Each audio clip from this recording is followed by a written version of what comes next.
আসসালামু আলাইকুম। কি অবস্থা সবার? সবাই কেমন আছেন? শুভ সকাল সবাইকে। আজকে আমাদের একটু ব্যতিক্রমী নাস্তা হবে। আজকে রান্না করব সেমাই, বাংলা সেমাই যেটাকে আমরা বলি। আম ওটার নাম হচ্ছে নুরি সেমাই। কিন্তু সেটাকে আমরা আঞ্চলিক ভাষায় সবসময় বাংলা সেমাই বলে থাকি। তো আজকে বাংলা সেমাই রান্না হবে।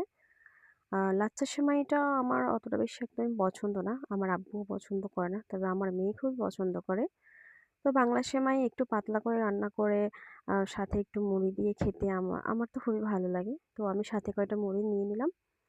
তো নাস্তা খাওয়ার পরে এখন আমি রান্না করতে চলে গেলাম। তো আজকে আমি রান্না করব, আজকে আমি রোস্ট করব, পোলাও করব। তারপর সাথে ডিম থাকবে। তো সেটার জন্য এই তো আমি রান্নাটা বসিয়ে নিলাম। আজকে আমার আব্বুর দাওয়াত আছে এক জায়গায়। তো আব্বু হচ্ছে সেখানে চলে যাবে। আমার আব্বু যেহেতু হচ্ছে পোল্ট্রি ফার্ম উনি খায় না। তো সে কারণে যেদিনই আমরা পোল্ট্রি ফার্ম রান্না করি সেদিন হচ্ছে যে আব্বুর জন্য অন্য আরেকটা কিছু রান্না করতে হয় সবসময়। তো যেহেতু আজকে আব্বু থাকবে না তো সেজন্য আজকে আমরা হচ্ছে রোস্ট আর পোলাও করব।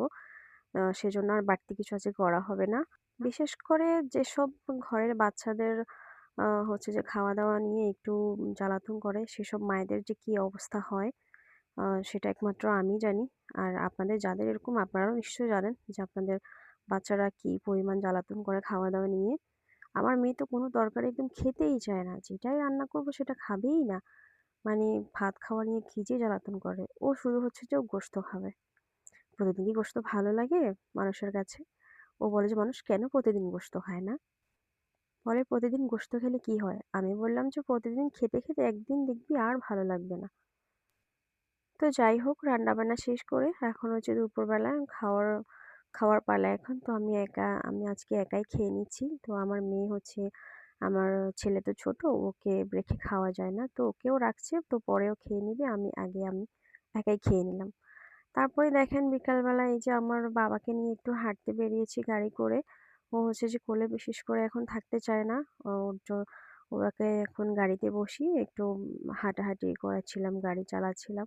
তো দেখেন ও রাজপুত্রের মতো একদম গাড়িতে বসে পা গুলো কেমন দোলাচ্ছে। রাজার সিংহাসনে কিন্তু রাজপুত্রের মতো বসে আছে।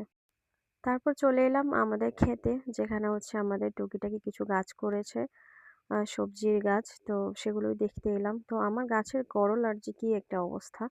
যখনই করলাগুলো বেরোয় কেন যেন পোকায় ধরে। কীটনাশক দিয়েছি কিন্তু কোনো কিছুতেই লাভ হচ্ছে না।